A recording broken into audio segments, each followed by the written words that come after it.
Bom dia, muito bom dia para você ligado nesse Bom Dia Gigante nessa quinta-feira, que normalmente a galera na internet, nas redes sociais, utiliza a quinta-feira como dia do TBT. Mas antes eu vou trazer aqui muitas informações especiais e exclusivas aqui do canal Atenção Vascaínos. Peço para você se inscrever aqui no canal, que é importante. Batemos mais de 165 mil inscritos, agradecendo demais a você que sempre compartilha, copia o link e joga nos grupos de WhatsApp, Telegram, Facebook e, claro, deixa o seu like, é só clicar no curtir, ajuda pra caramba a esse vídeo chegar a outros vascaínos. E como eu disse, quinta-feira é dia de TBT e parece que o Vasco está querendo reviver bons momentos do passado. Até porque, com exclusividade, ontem à noite no nosso Avenews, você que não viu, o card está passando aqui em cima, a talentosíssima Jéssica Dias trouxe muitos detalhes e inclusive a informação exclusiva do canal. Zé Ricardo já assinou um pré-contrato com o Vasco para ser o treinador visando a temporada de 2022. Ele ainda está no Catar e deve sim assumir essa situação logo após conseguir o distrato com o time lá desse país árabe. E aí ele chega ao Rio de Janeiro para assinar o contrato definitivo com o Vasco.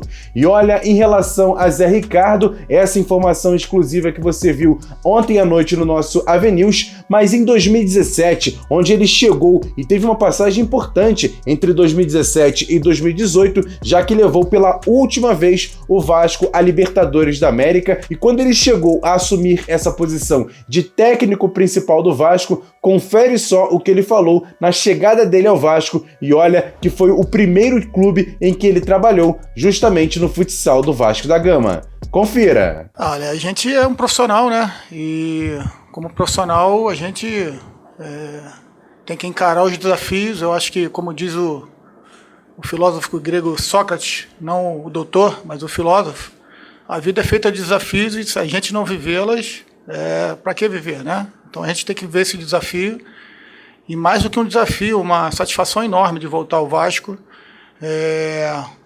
Um grande clube, muita gente gostaria de estar aqui no meu lugar, e eu tive o privilégio de ser o escolhido. Então, lógico que ajudou a conhecer algumas pessoas aqui, conhecer a casa, mas efetivamente vim para o Vasco porque o Vasco me escolheu. Então, naquela época, Zé Ricardo também teve a oportunidade de trabalhar com o meio-campo Nenê. Ele estava chegando ao clube, ainda não tinha trabalhado com esse experiente jogador, e ele fala: confira só o comentário de Zé Ricardo sobre o nosso camisa 77. Vejo ele como fundamental para a gente. Espero que ele esteja de peito aberto para receber essas informações. É um atleta diferente, enfrentei algumas vezes contra, sei o que ele pode render, sei o que ele pode preocupar o adversário, e se ele estiver realmente disposto e querendo, ele vai ser um jogador fundamental para a gente. Então, o Nenê dispensa comentários na parte técnica. O que a gente puder fazer para melhorar a questão dele de rendimento, a gente vai estar ali, porque ele é realmente um atleta que pode fazer a diferença a nosso favor. Como eu disse, Zé Ricardo ainda está no Catar, tratando esse distrato com a equipe desse país árabe, e aí sim, quando conseguir essa situação, ele chega ao Rio de Janeiro para assumir de vez o Clube de Regatas Vasco da Gama, mas mesmo de longe já começa a trabalhar, fazer pedidos e exigências. Inclusive ele chega ao Vasco com 2 auxiliares, um deles o Kleber dos Santos. Você está vendo foto dos dois que trabalharam em vários clubes, há anos os dois trabalham juntos, inclusive no próprio Vasco da Gama, como você está vendo nessas fotos. E aí fica a pergunta: Zé Ricardo era o nome certo para trabalhar como técnico do Vasco em 2022? Eu fiz essa pergunta a vascaínos importantes que participam de canais aqui no YouTube. Confere só a opinião deles. Queridos e queridas amigos aí do Atenção Vascaínas, grande abraço a todos, saudações cruzmaltinas, o nosso Vasco. Olha aí, Zé Ricardo chegando, né? Zé Ricardo, o que tudo indica, está chegando. Particularmente, eu gosto muito do Zé Ricardo. Eu conheço pessoalmente, é um cara espetacular, né? Espetacular, um cara, gente muito boa, um cara bom de ideia, um cara bacana, um cara sincero, um cara sério, enfim. Agora, é claro, né? vai ser treinador do Vasco, né? Não vai ser namorado da minha filha. Mas, de qualquer forma, eu acho que, pelo menos a passagem que o Zé Ricardo teve pelo Vasco foi uma passagem muito boa.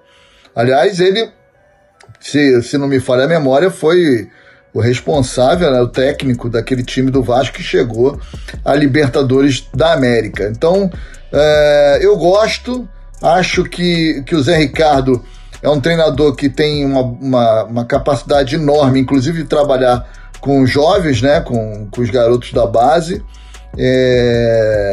Mas, enfim, não basta só o Zé Ricardo chegar. Eu acho que tem que ter ali o suporte, principalmente também ter jogadores. Fala, galera do Atenção Vascaínos, esse canal fantástico que eu tô sempre ligado. O Zé Ricardo não era o meu nome assim preferido. Eu apostava mais no Dorival Júnior, principalmente pela primeira passagem dele pelo Vasco quando subiu em 2009. A segunda passagem já não foi muito boa. Mas o Zé Ricardo fez um trabalho muito bom, cara, em 2017, quando levou um time que era um time bem fraco, eu diria mediano, tá? Não bem fraco, mediano, a se classificar para a Libertadores naquele esquema de 250 vagas que continua tendo, né, para a Libertadores. E aí o time foi desmontado, a diretoria lá que estava saindo vendeu tudo a preço de banana, a promoção do Guanabara, e o time ficou muito fraco, pavoroso, e fizemos aquela vergonha na Libertadores. Então acho que pelo trabalho que ele fez com poucos recursos, acho que usou muitos garotos da base, acho que é um treinador que pode fazer um bom trabalho no Vasco, trabalho pé no chão, sabendo que mais uma vez a gente não vai ter recursos espetaculares, então para poder garimpar jogadores com perfil de Série B, aproveitar alguns garotos, principalmente do Sub-17, que tem uma geração muito boa, então acho que pode ser interessante. Agora que já fechou o técnico, agora é outro trabalho, eu não cobrava muito até o final da Série B, porque não ia fazer muita diferença, eu não acho que não tinha que ter pressa para contratar ninguém, e agora o taxímetro está rodando.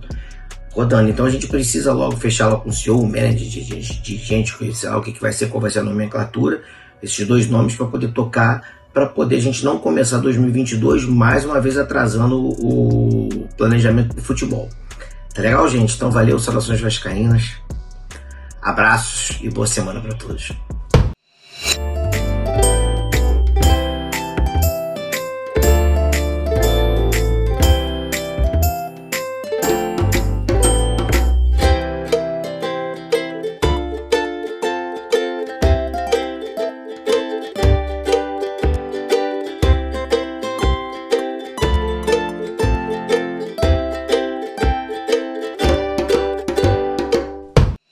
E o portal UOL Esportes trouxe ontem à noite uma informação em absoluta primeira mão, um relatório feito pelo ex-executivo de futebol do Vasco, Alexandre Pássaro, em que ele relata muitas situações nos 11 meses que esteve no clube. Chama atenção alguns pontos destacados pelo ex-dirigente do Vasco: a falta de itens básicos como sistema de avaliação de jogadores, máquina de gelo no CT, marcação dos campos do próprio CT e até a criação de departamento de análise de mercado, entre outros temas. Pássaro alega que houve um benefício financeiro com contratos com jogadores de quase 78 milhões de reais e mais 10 milhões em relação à estrutura do departamento de futebol. A economia pode ter sido muito boa, também a questão da organização pode ter melhorado bastante, mas o Pássaro esqueceu que ele fracassou na missão que ele veio ao Vasco, de recolocar o time na Série A do ano que vem. Será que pesou? Será que não pesou? Com a palavra, o torcedor. Comenta aqui embaixo que eu quero saber a sua opinião. E para fechar esse Bom Dia Gigante, vamos voltar a falar sobre o projeto de tentar transformar o futebol do Vasco em sociedade anônima. Você já viu muitas notícias sobre isso, mas agora aqui no canal Atenção Vascaínos a gente vai ter um outro lado. E aí a gente foi buscar em 2 especialistas sobre a situação do seguinte: e se der errado? E se a empresa criada para gerir o futebol for à falência? Tem situação? Tem volta? Tem plano B? E aí, com todas essas situações, quem responde isso pra gente aqui no Bom Dia Gigante é o especialista, o mestre em Direito Esportivo, o Dr. Gustavo Lopes. Confira! Olha só, quando se há a conversão de um clube de futebol em sociedade anônima do futebol, há um risco real de uma falência. porque é um caminho sem volta. Uma vez transformado em SAF, não pode voltar a ser clube. E se a SAF não conseguir honrar com as suas obrigações, a SAF vai falir. E a falência levará à extinção do clube, que teria que renascer de verdade, do zero, começando da última divisão. É difícil pensar em um plano B, é difícil se falar em um plano B quando se fala em falência. Agora, quando você tem um projeto para a SAF, há que se pensar em um plano B para a SAF. Então eu tenho um projeto de ter uma SAF, por exemplo, com 100% de capital social. Se ela der errado, ela deu errado. Com 100% de capital social. Então qual que é o plano B para evitar a falência? O plano B tem que vir antes da falência acontecer. Logo, eu penso que o projeto de captação, o projeto de investimentos, ele há de ser feito em 3 escalas. O plano A deu errado, o plano B deu errado, o plano C, a fim de se evitar eventual falência. O Cruzeiro, por exemplo, já percebeu que com 51% no clube e 49% para investidores, seria inviável. Parece que não estão conseguindo captar os investidores tal como imaginavam. Então vão reverter. Já estão indo para o plano B. Você entendeu? Se falir, vai ter que ser refundado a situação do clube. E outra coisa, se o clube aderir à SAF, não tem mais volta. Ou seja, é ou não é preocupante? E aí eu trago outro especialista que vai explicar de uma forma bem didática toda essa situação. Com vocês, o especialista em marketing e negócio dos esportes, Amir Somoge. Ouça com atenção.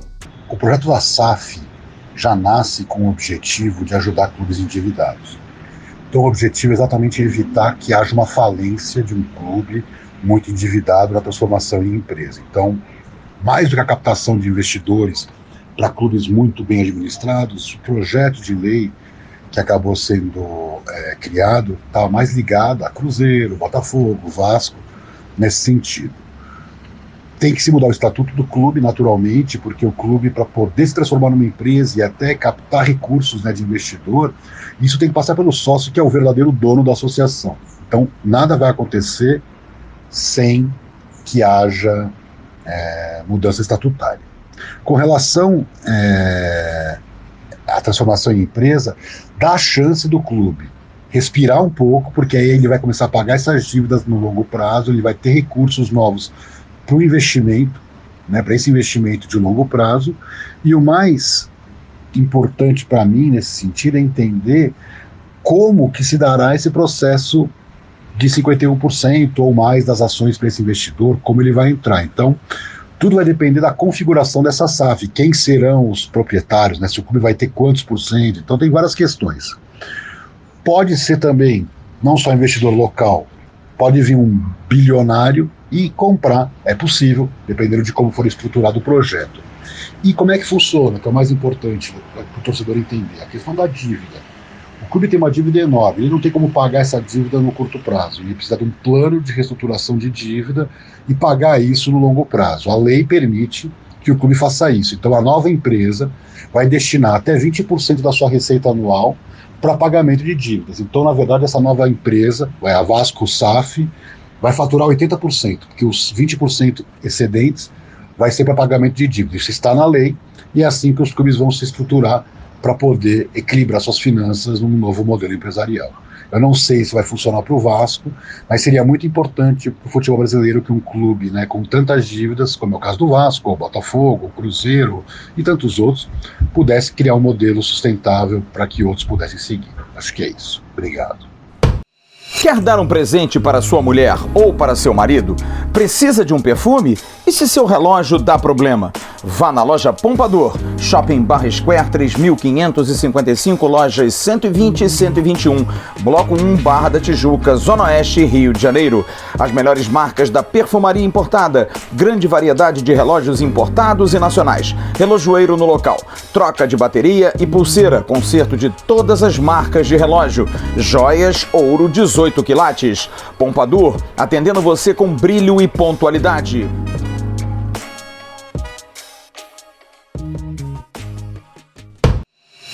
Torcedor, e aí? Como é que fica agora a sua opinião em relação à implementação da SAF no futebol do Vasco? Essa questão da sociedade anônima, transformar o futebol em empresa. Eu quero saber a sua opinião. O que você acha disso tudo, depois de todos esses esclarecimentos que o canal vem trazendo durante toda essa semana? A partir de segunda-feira, quando o clube anunciou isso, a gente trouxe aqui especialistas para trazer todos os pontos, os positivos, os negativos, as situações que tem que ficar em alerta, mas eu quero saber a sua opinião. Comenta aqui embaixo para a gente trocar uma ideia e, claro, saber a situação e a opinião e o comentário do torcedor, que é tão importante. Porque aqui no canal Atenção Vascaínos, a gente trata o assunto com todas as variantes para você ficar muito bem atualizado e muito bem informado. Coloca aqui a sua opinião que a gente vai trocar sempre uma ideia. Mais uma vez, agradecendo demais a sua audiência, pedir para você não esquecer de se inscrever no canal, dar o like nesses vídeos que importam bastante e sempre compartilhar os nossos vídeos. Copia o link e joga para todo mundo que você conhece. E também tem o nosso segundo canal, o Ave Mais, que a gente traz sempre informação importante, inclusive o card está passando aqui em cima. É importante demais a sua audiência também no nosso segundo canal, que estamos quase chegando a 60 mil inscritos e eu quero também a sua inscrição por lá. Grande abraço, ótima quinta-feira. Hoje tem Boletim AV com a Jéssica Dias e à noite a gente chega numa turma grande para fazer um AV News ao vivo com muitas informações, debate e para trazer você todas as informações ligadas ao Clube de Regatas Vasco da Gama. Ótima quinta-feira, a melhor de suas vidas. Tamo junto, valeu, fui!